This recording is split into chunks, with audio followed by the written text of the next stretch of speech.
Foka TV, creativity till casket close.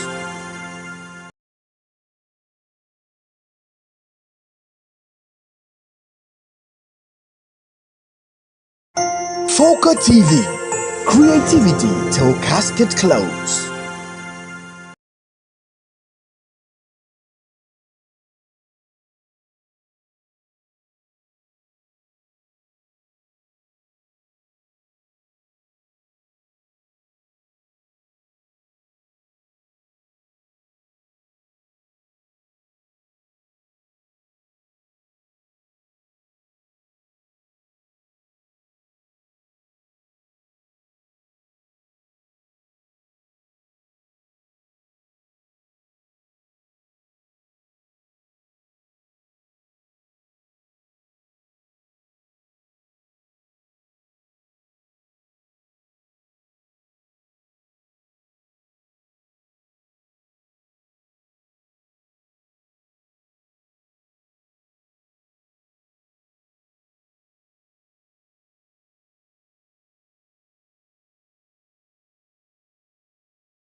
Foka TV, creativity till casket close.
division du travail, la Cour de justice.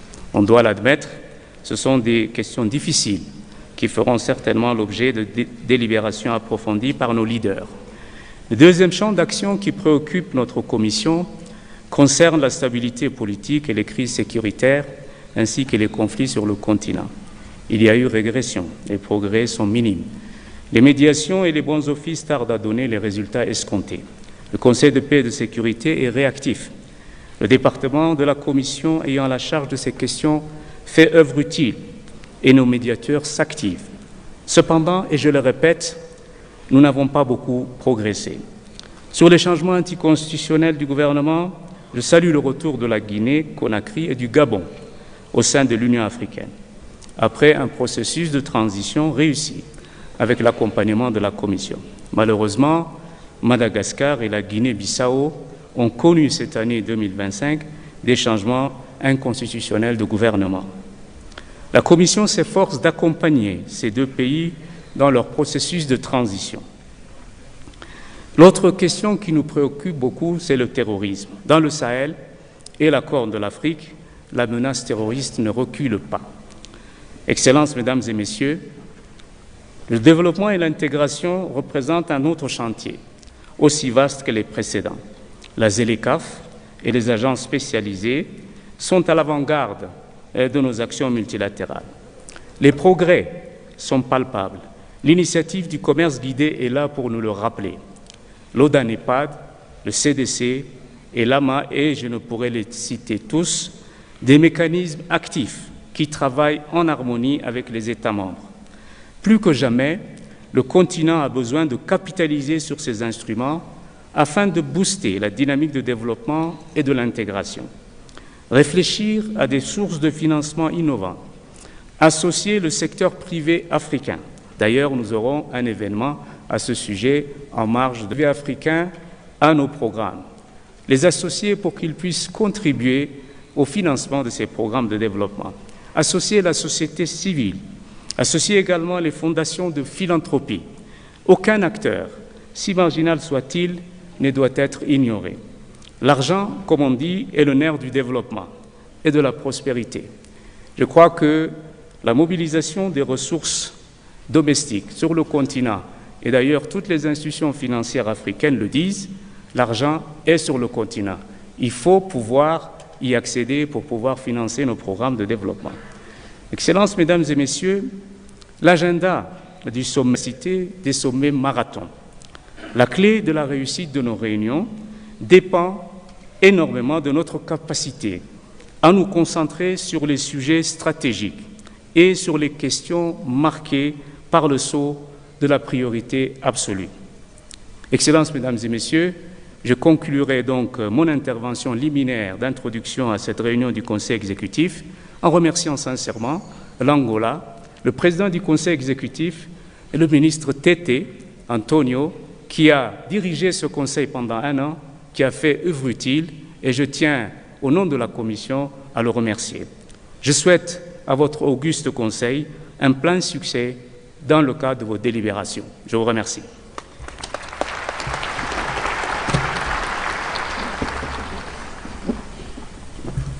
Merci, Excellence. J'ai le plaisir d'inviter maintenant Son Excellence Gédéon Timotheos, ministre des Affaires étrangères de la République fédérale démocratique d'Éthiopie, à donner son discours. Excellence, vous avez la parole.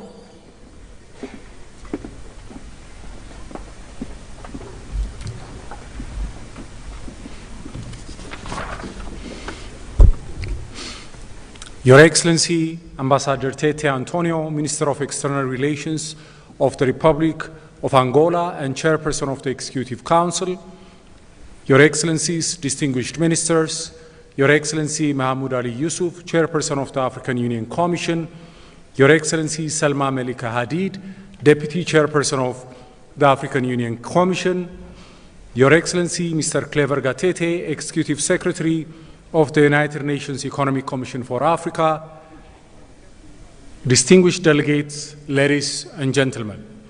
It is with great honor and pleasure that I welcome you all to the 48th Ordinary Session of the Executive Council of the African Union here in Addis Ababa, Ethiopia. Allow me also to express profound appreciation to the Republic of Angola and our dear brother, His Excellency Tete Antonio, for the very successful leadership of our Council in this past year.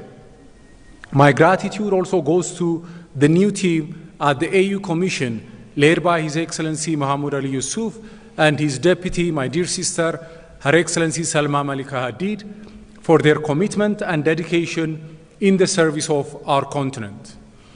As we gather here today, sitting under the umbrella of our union, which was established with the purpose of achieving political independence and economic integration, we are reminded of the importance of unity for our collective security, independence, and prosperity.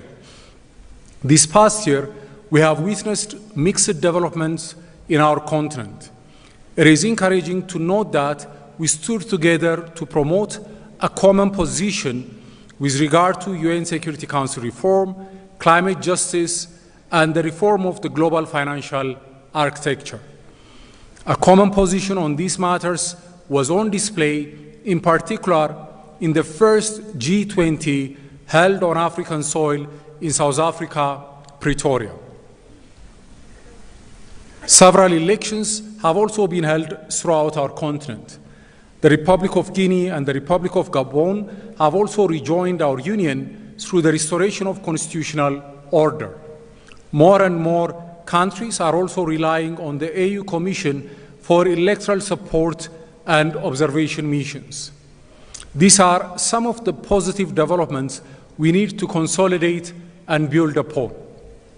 On the other hand, our continent is still grappling with incidents of unconstitutional change of government, which are undermining the normative foundations of our union. The evolving geopolitical landscape in which multilateralism and global cooperation are being eroded is also adversely affecting peace and security in our continent. Fierce competition for technological supremacy, control of critical mineral resources, and major logistics routes are becoming a dominant feature of international relations. Trade and economic cooperation are becoming subordinated to political and security considerations. In this context, many big and middle powers are viewing Africa as a site for their competition and as an instrument of their ambitions. Unfortunately, a mentality of domination, extraction, and exploitation still colors the prism through which many external actors view our continent. African unity must be real, and African Union must be strong if we are to defend our continent from predatory moves that might come from all corners. What we need is not mere charity or goodwill of others, but true partnership, and that, more than anything, requires true strength which emanates from unity. Therefore, I hope that this session of the Executive Council will contribute to bolstering our unity and revitalizing our commitment to our shared objectives. Excellencies, this is also a moment to reflect on the economic and social developments of the past year. In 2025, Africa strengthened its regional integration through Agenda 2063 and the African Continental Free Trade Area. The aspiration for a continental free trade area has now turned into a living reality, and its implementation is accelerating in multiple fronts. There have also been progresses in strengthening primary health care, improving our agricultural productivity, and tackling climate change. Our continent is making steady progress in the social and economic spheres, and the African Union is playing an important role in this journey. But the road ahead and the work that lies before us require greater unity and resolve. We are still very far from the Africa we want, and hence we need to redouble our efforts. Excellencies, ladies and gentlemen, in the coming years, Africa's common voice must uphold African ownership of African solutions by defending peace, constitutional order, and sovereignty through strong continental leadership. We must also continue with our demand for fair global partnership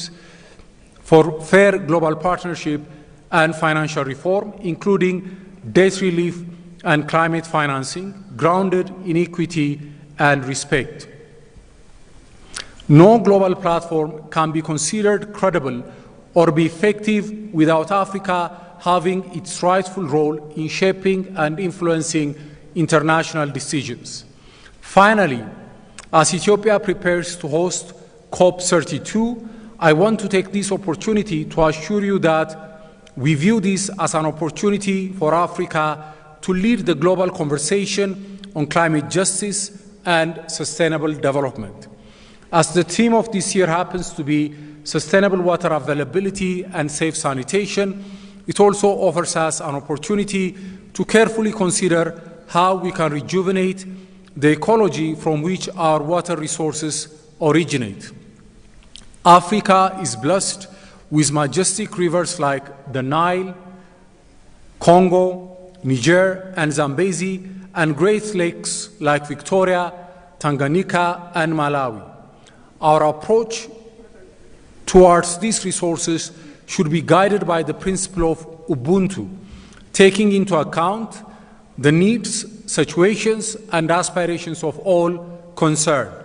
Excellencies, distinguished delegates, ladies and gentlemen, in closing, I wish to thank each member state for your continued trust and partnership. May the deliberations of this session strengthen our union and truly advance Africa's interest. I wish you all a productive and enjoyable stay. Amasagnaalo, I thank you, merci beaucoup, shukran, obrigado, gracias, asante sana.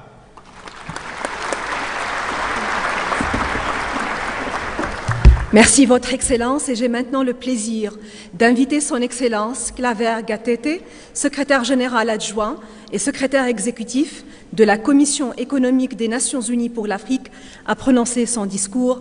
Excellence, vous avez la parole.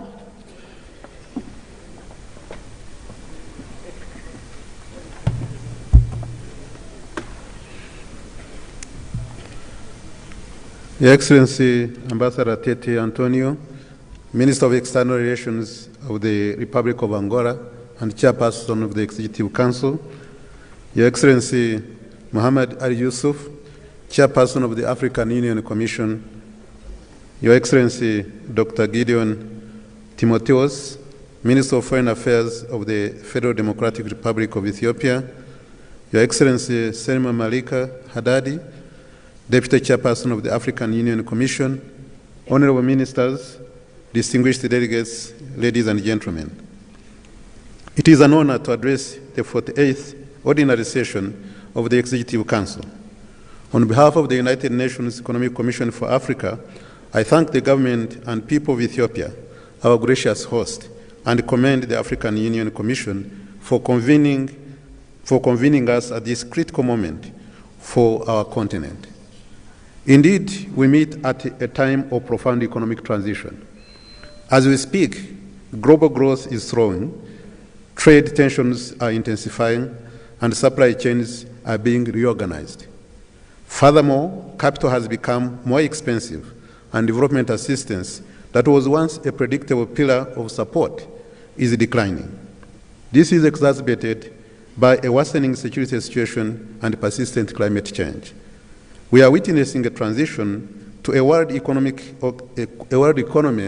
organized around industrial strategy, geopolitical competition, and control of key resources. In short, the rules of development are changing. For decades, developing countries relied on an external model, export raw materials, import manufactured goods, and finance development through concessional flows. But that model is no longer viable. The implication for Africa is clear. Our development can no longer depend primarily on external conditions. It must increasingly be organized around our own continental economic system.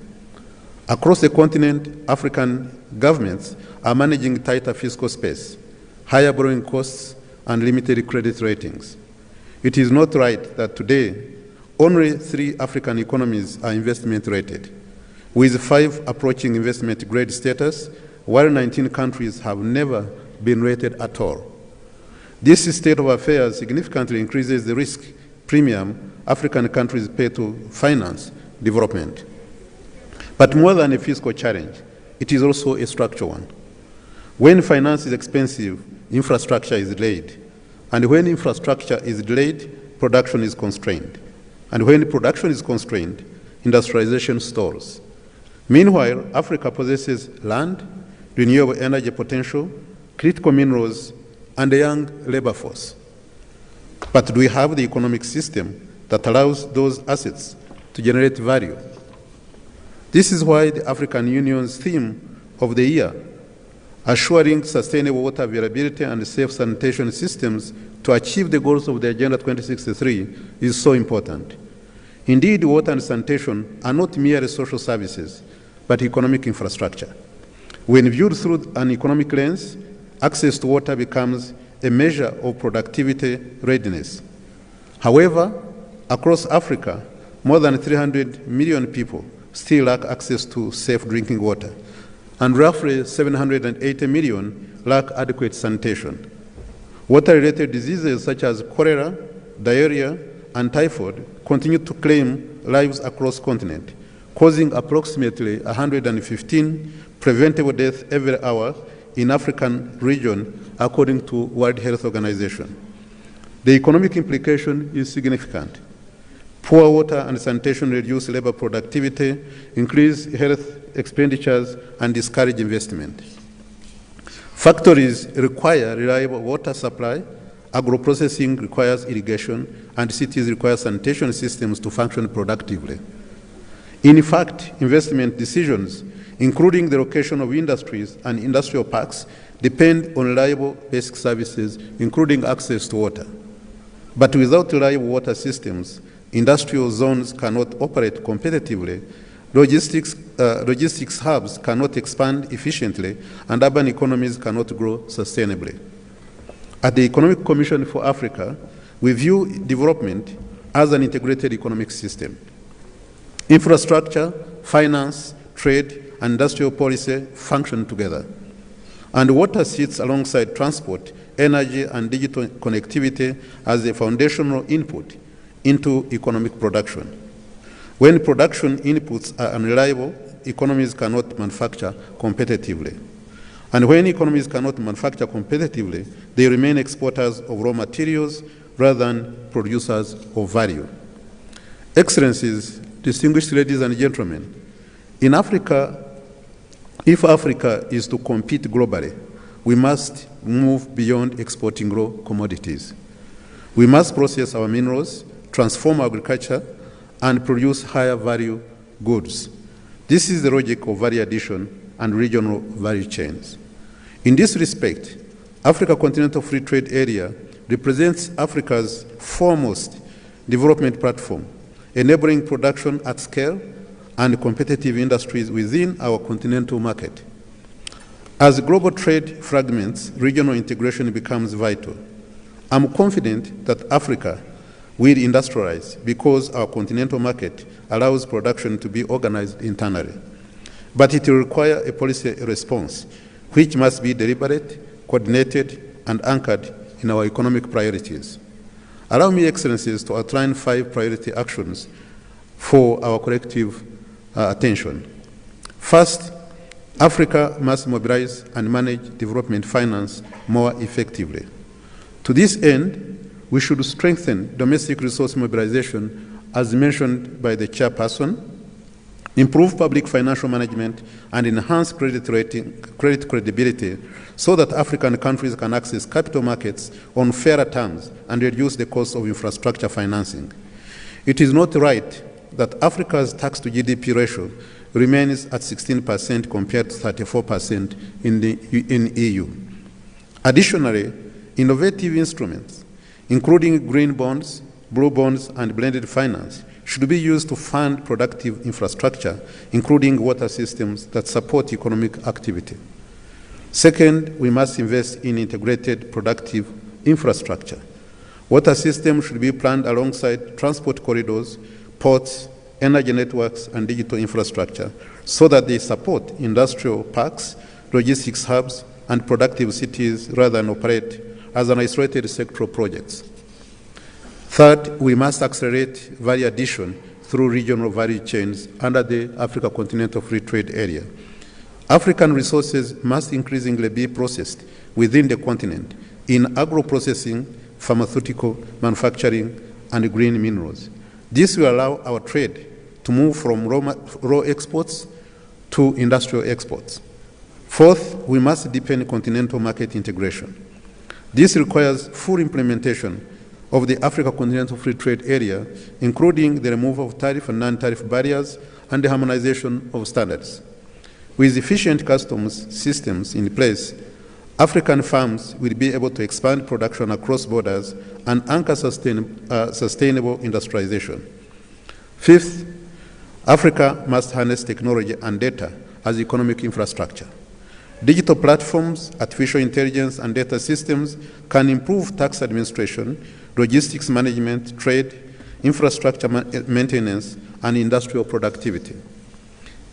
Investing in digital public infrastructure will strengthen state capacity and enable more competitive economies. Excellencies, distinguished delegates, Africa possesses the assets, the resources, markets, and demographic momentum to achieve structural transformation. What we must now build is coordination.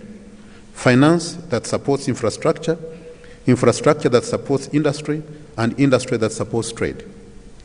If we finance our infrastructure, integrate our markets, add value to our resources, and trade more with each other, Africa will not just participate in the global economy, it will help to shape it. And the Economic Commission for Africa is ever ready to support this agenda in close partnership with member states, the African Union, and the regional institutions. I thank you very much for your kind attention.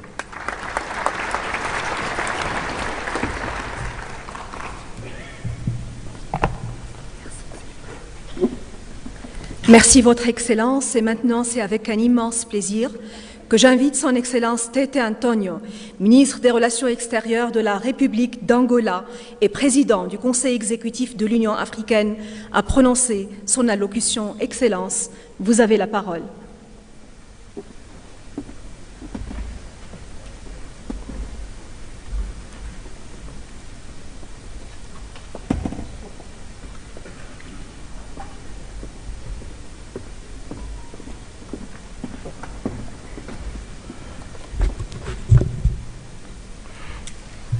Muito obrigado por me passar a palavra, Excelência Gédio Timoteus, Ministro de Negócios Estrangeiros da República Democrática Federal da Etiópia, Excelências, Senhores Ministros e membros do Conselho Executivo da União, Sua Excelência Mahmoud Ali Yusuf, nosso caro irmão, Presidente da Comissão da União Africana, Sua Excelência Clavé Gatete, Secretário Executivo da UNECA, nosso caro irmão, distinta Senhora Vice-Presidente da Comissão da União Africana, distintos comissários da Comissão da União Africana, distintos chefes e representantes dos órgãos da União Africana, distintos chefes executivos e representantes das comunidades econômicas regionais e mecanismos regionais, minhas senhoras, senhores e senhoras membros do Comitê de Representantes Permanentes da União Africana, caros convidados, minhas senhoras e meus senhores, todo o protocolo observado. Gostaria de saudar especialmente os colegas que se juntam a nós pela primeira vez e que participam pela primeira vez nesta sessão do Conselho de Ministros e, por que não, todos quantos pela primeira vez se fazem presente nesta nossa sede.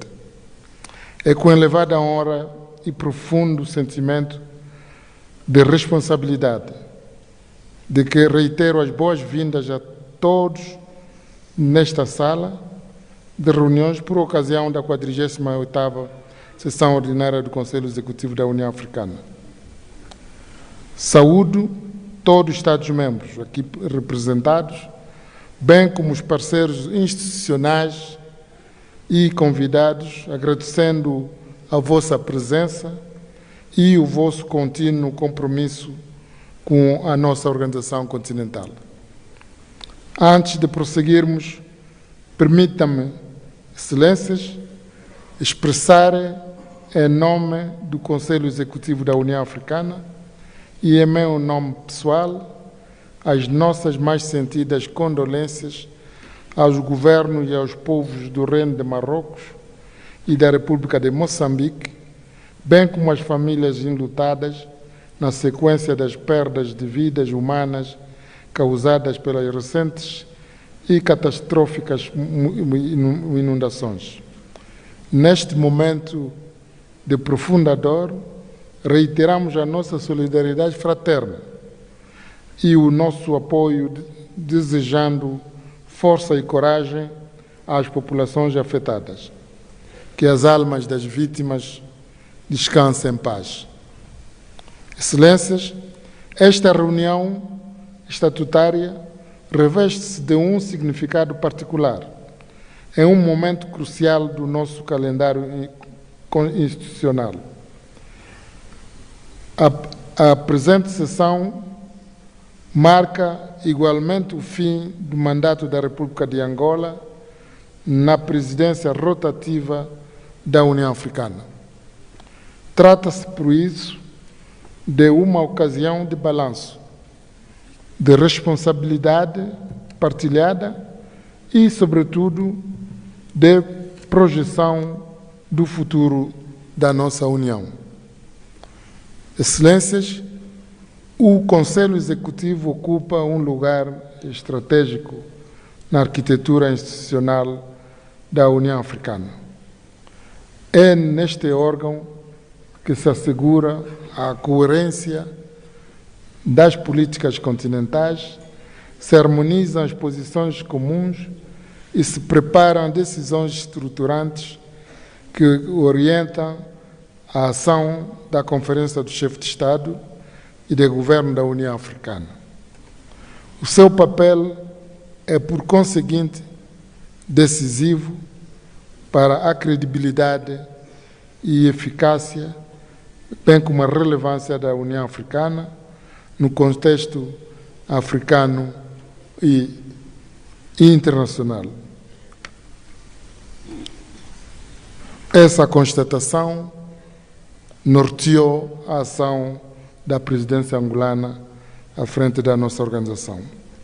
É também a ocasião de agradecer-vos todos, Estados-membros, pelo apoio que brindaram à República de Angola durante esta presidência.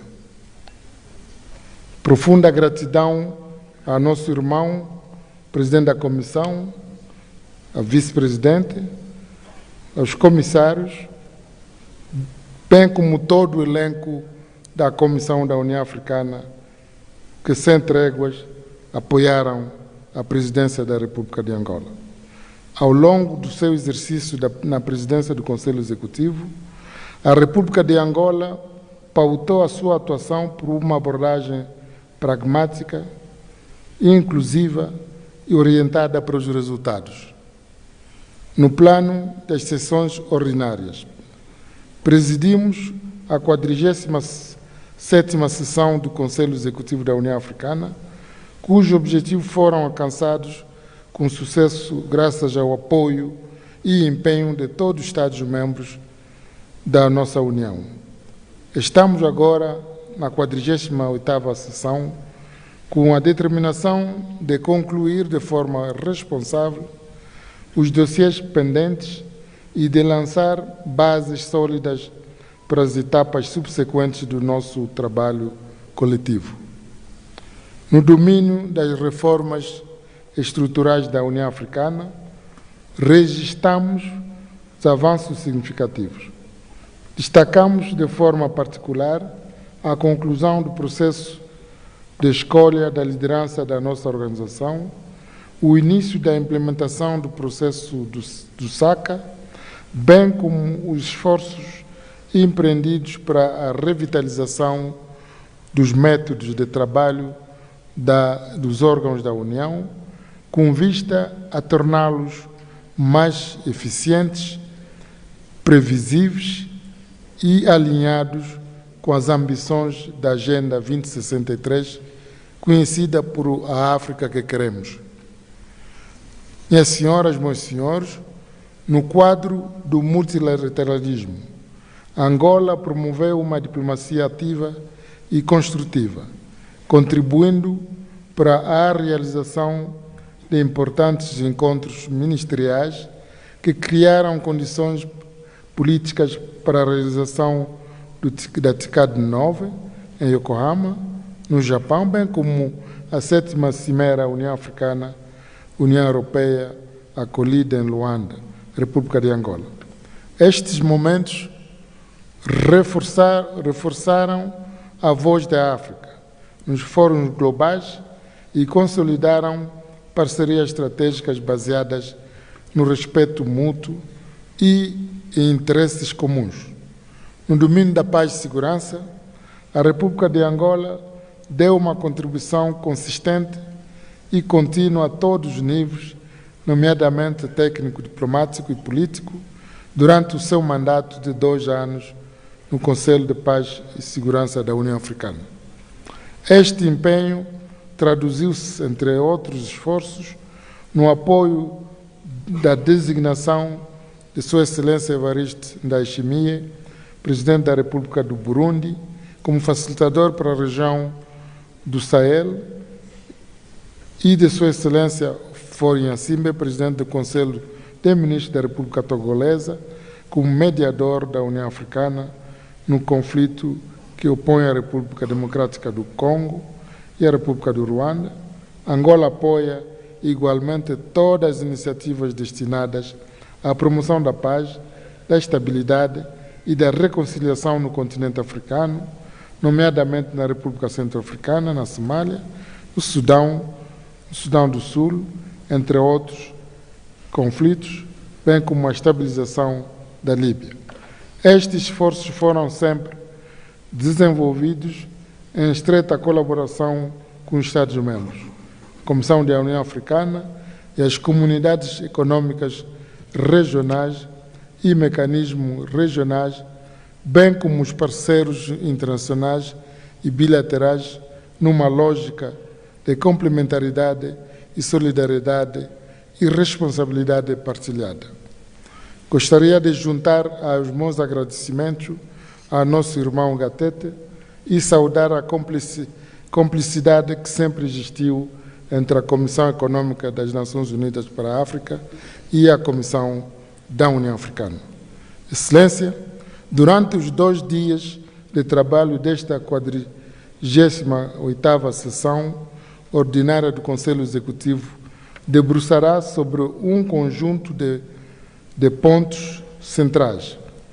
Analisará, em primeiro lugar, os relatórios da 51ª Sessão Ordinária do Comitê de Representantes Permanentes, bem como a participação da União Africana no G20, refletirá sobre o posicionamento estratégico do nosso continente nas instâncias de governação global. Procederá, igualmente, o nosso Conselho a importantes eleições, nomeações dos novos membros dos órgãos da União, assegurando que estes sejam dotados de lideranças competentes e representativas. Serão analisados os progressos na implementação das decisões relativas ao processo SACA, a apreciação dos instrumentos jurídicos e os relatórios dos comitês ministeriais especializados, com destaque para os relativos às contribuições financeiras, às candidaturas africanas no sistema internacional e o acompanhamento da Agenda 2063. Excelências, sobre as contribuições financeiras, reiteramos a importância de todos os Estados-membros apoiarem de forma inequívoca a União Africana, através da implementação da decisão da Conferência AU de dezembro, decisão, aliás, 938, da 38ª sessão da nossa União, de fevereiro de 2025, que mandatou a Comissão a formular uma nova escala de avaliação para apreciação e adoção pela Conferência de Chefes de Estado e de Governo em fevereiro de 2026, em conformidade com o devido processo. Excelências, a escala de avaliação atualmente em vigor encontra-se totalmente desatualizada, sendo, por isso, necessária a adoção de uma nova escala assente nos princípios da solidariedade, equidade e capacidade de pagamento.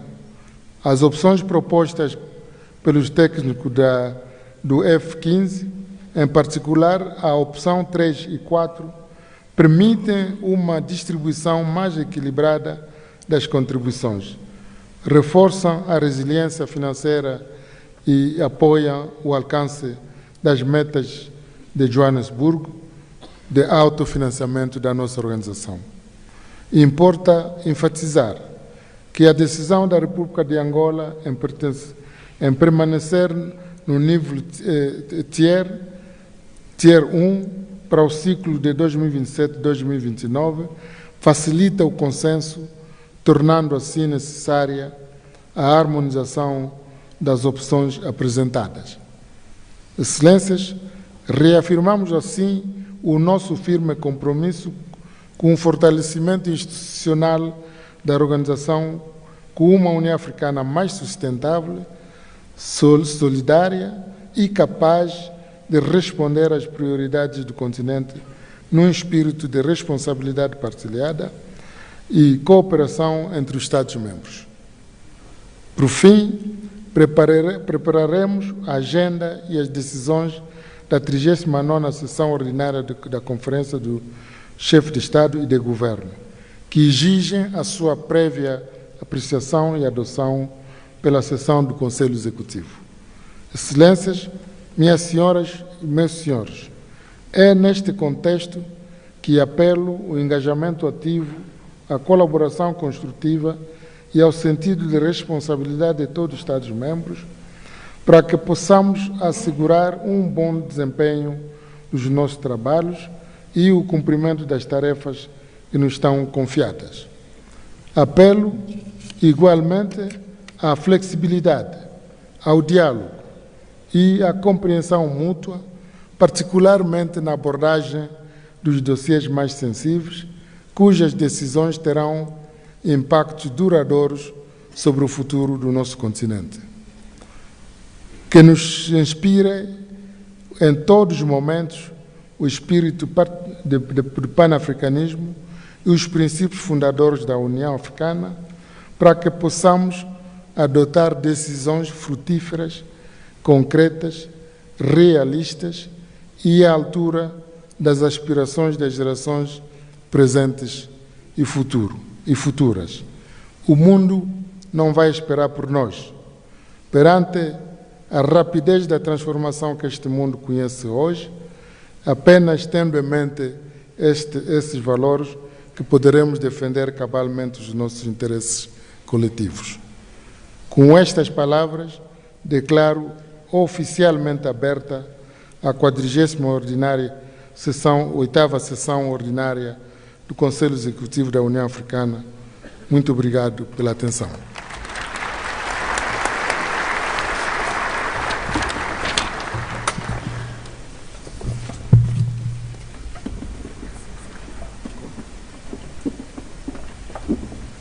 Excellences, Mesdames et Messieurs, permettez-moi maintenant de passer à la photo de famille et pour cette fin, Je demande aux autres délégués de bien vouloir rester à leurs places respectives pour assurer la bonne organisation de la photo.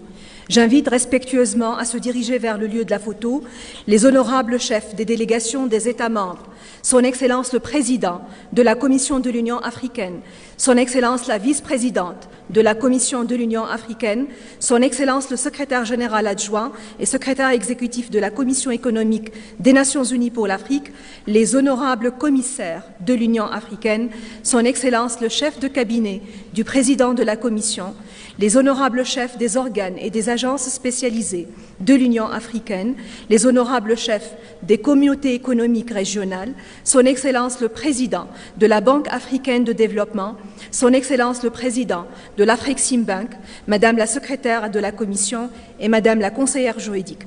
Par la suite, Son Excellence le Président du Conseil exécutif de l'Union africaine guidera le reste de la session. Sur ce, je vous remercie tous et toutes pour votre temps et je vous souhaite de fructueuses délibérations. Merci.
Creative.